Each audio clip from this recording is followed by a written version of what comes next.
सैया के दुआर लव करके छोरी शादी कर ले लगी चल गली सैया के दुआर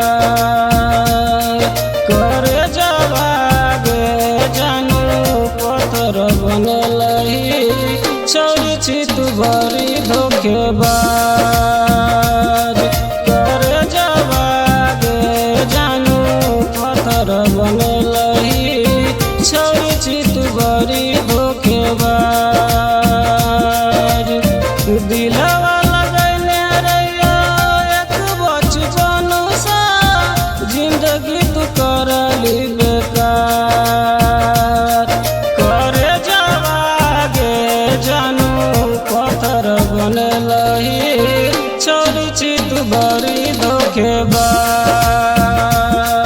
करे जवागे जानू पत्थर बनलही छोरी छी तू बड़ी धोखेबाज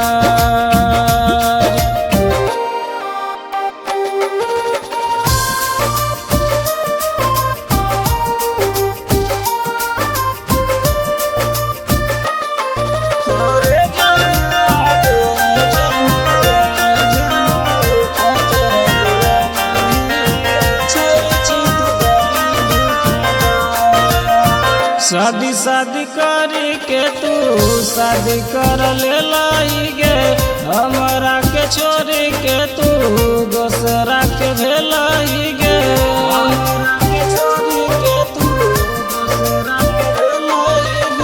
शादी शादी करी के तू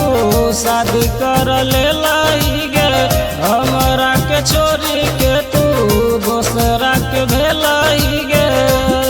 केली शशि सुमन के जिंदगी बेकार विपिन विशाल के जिंदगी बेकार करे जवागे जानू पत्थर बनलही छोरी छी तू बड़ी धोखेबाज करे जवागे जानू पत्थर बनलही छोरी छी तू बड़ी धोखेबाज बड़ धोखेबाज रही तू गे हम ने बुझले केते धोखेबाज है जो घर जइया।